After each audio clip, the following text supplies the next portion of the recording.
That's a new top. I've not seen that one before. Yeah, new one. It's in the shop.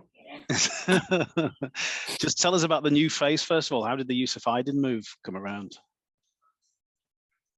That came about in the last couple of days. We're just on the lookout for some reinforcements in our middle unit, given the guys that are out suspended at the moment. So, yeah, we had a conversation Tuesday, and then it all happened pretty quickly there. What are the qualities in Yusuf that you've seen that makes you think he'll help you in the short term? Yeah, he's good hard worker. He's really keen to get involved in a new environment and, test himself, even if it is only for a few weeks, to experience something new and be challenged and challenge himself. Quite a lot of clubs have turned to the loan market at the moment. How have you found the experience when you've looked around? Is there much out there? We haven't really been looking a lot for the loan situation. There's been names sort of thrown up and offered along a little bit, but we really haven't been. We've been focused on trying to get people back from injury and suspension and working with what we've got. This was more of a, I've seen Yusuf play and I liked what I saw, but it was more of a timing issue here with 4 middle unit players suspended at the moment. One of those names that has been tossed up is Ollie Gildart. Is there any truth in that potential move? I'm not aware of any news there, despite what's been broken. I'm not aware. What about this week? Could you just give us an update on Caesar and Austin and the sort of the manner of the injuries and the timescale on those two first, if you could? Looks like Blake will, he'll be a chance to play next week. Aiden maybe as well, or it could be a little bit longer there. They're relatively short-term injuries, but certainly has been key players and valuable assets to our club. That playing injured is not something that I'm going to endorse. They both sort of put their hand up to play this weekend, but they actually aren't medically right to play. So we took that out of their hands. What's your thinking then regarding filling those positions on Saturday? We've got a very versatile squad, which is great in this situation, particularly where Richie Myler is capable of filling in the halves there. Zach can play fullback, and we've got Jack Sinfield who's been training well and playing well in our lower grades, and Sutcliffe can play in the halves as well. So we've got a few things to work out. We've just finished one session, but we'll tidy things up when we get there tomorrow. So you could potentially go with a very different spine. How challenging is that sort of chopping and changing at the moment? I'm not sure we've had the same spine twice since I've been here, so it's not something that really bothers me too much. It is what it is. It's part of the game. I've coached over the years. The teams I've coached have had different spines, and it's really the team flow of footy and teamwork that's the key, and not, I think there's an overemphasis on the spine at times. What about the game then? Have you got any concerns for the temperatures that you're about to endure in the south of France? No, I think I'll be fine. I'll be in the stand, but no, for the players, we've been readying ourselves and trying to train in the hottest parts of the day here, which comparatively aren't the same, but we've been out in the sun. We've been doing some work indoors in a heated facility as well. So we've been doing what we can to educate our players around dealing with the heat and how to cool down and how to effectively hydrate. So it's hot for both teams. The temperatures that are forecast, I don't really think anyone gets used to playing in those conditions. So, it's same for both teams. Once you're there, though, Rohan, are there any measures that you can take within the game or during the game to sort of help? Hold the ball, play the ball more than them. That's the best way to deal with the heat. So that'll certainly be an ambition. Performance-wise, I think it's important once you're there to actually get out in the heat at times and attempt to, briefly acclimatise. You won't fully get used to it, but sitting in the aircon all day doesn't help when you have to get out into the furnace. So we'll be getting out and about and getting moving and be as ready as we can be. And just lastly from me, Rohan, what sort of challenge do you think you'll face from Toulouse? Oh, a big one. They're playing well, full of confidence. Everything to play for at home in their conditions and all that sort of stuff. So they're going to be, they're going to throw plenty at us. They play a good brand. They've always played a good brand as they've been building to this moment of being in Super League. So we're looking forward to a good open game of footy, I'd say. Where are we at with Cruz leaving? Out his foot injury. Yeah, Cruz won't be available on the weekend. Is it worse than you first feared, or is it you where you are? It's one of those ones. It's not. There's no major injury sort of showing up on the scan, but feet are a difficult thing. There's a lot of bones down there, and we don't want to add any undue stress there. We need to build up the running volume again and do it gradually rather than spiking things too much and putting anyone at risk at this stage. Is Tom Briscoe getting close? Tom's still a few weeks away. He's had a couple of mild setbacks that probably set him back a week or two in his rehab from the ankle surgery, but he's tracking quite well overall body prep wise. But he's a couple of little niggles with the ankle, so it's just slowed him down a tad.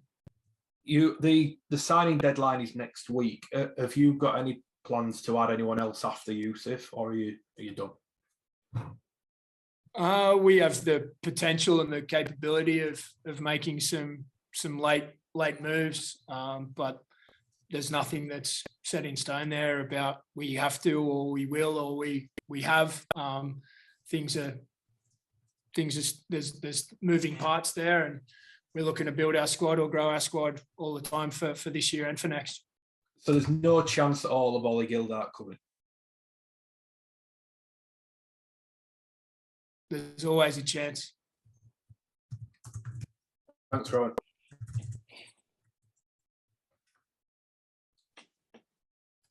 Hi, Rohan. Hi, Pete. How are you? I'm good, thank you. How's Zach?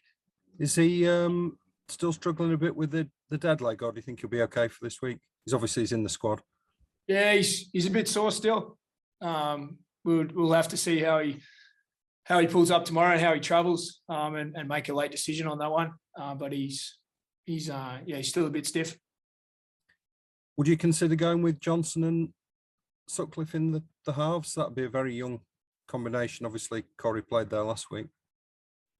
Yeah, that's one of the things we're considering, and one of the combinations that we went through at training today. So that's a possibility. Yep. How? What did you make of Toulouse's performance last week? Obviously, they had a fantastic win. I would imagine they'll be full of confidence from that.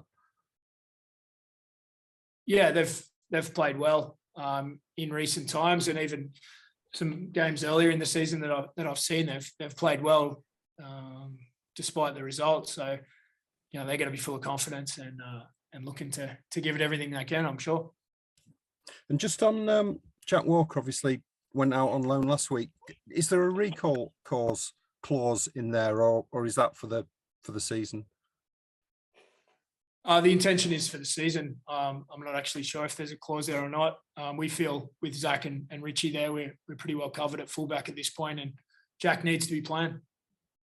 And on the props, is there anyone in the academy or reserves who came into consideration this week? I know Joe Hurd's been going well, or were you looking for someone with a bit more experience? Yeah, I think at this stage in Joe's development, he needs to be playing, some reserves and some Championship 1 sort of standard. Yusuf has played some Super League, and he's around that environment for the last few years. So it's a good fit for us in the short term. You've lost Matt Pryor again. Did you feel the challenge was worthy of a 2-game ban? We actually used a comparison in that hearing that we deemed was a lot more forceful than Matt's, and the comparison footage was shown, and the panel acknowledged that the other charge that was a grade A was more forceful than Matt's. However, they decided that Matt's was a grade B still. Can you understand the logic there? I'm just not sure. The process there wasn't to challenge the grading of the other charge. It was to show that we thought Mats was worthy of a grade A. Yeah. Do you feel certain players and clubs are under even more scrutiny and have perhaps been banned on reputation rather than the incident in isolation? In Matt's case, Matt's played 300 odd professional games, played winning grand finals and state of origins, and he's not known as a player that really does anything intentional or overly aggressive or reckless. He's got a good record. He's had one or two aggressive blemishes in his 300 game career. He's not a highly penalised player over his time. So, I'm not real sure. I felt like the case in matter was it lacked force. It was slightly late.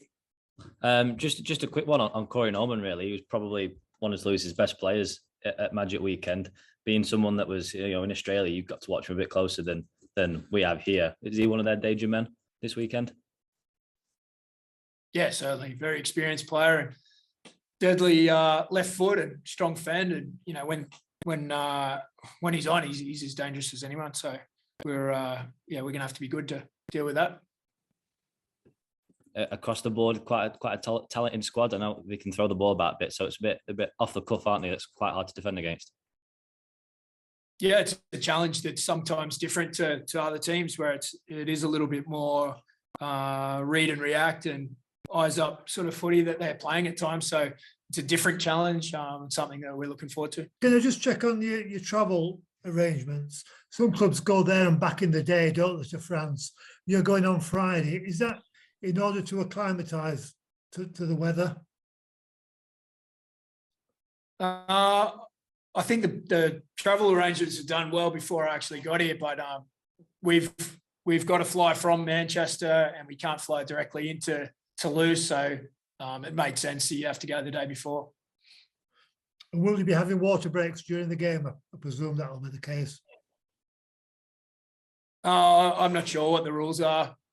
We'll have that covered, I'm sure, before kickoff, and if it's hot, they'll be getting plenty of water. What was the thinking behind appealing Harry Newman's extended ban again? What we went to the tribunal for was to challenge the frivolous addition.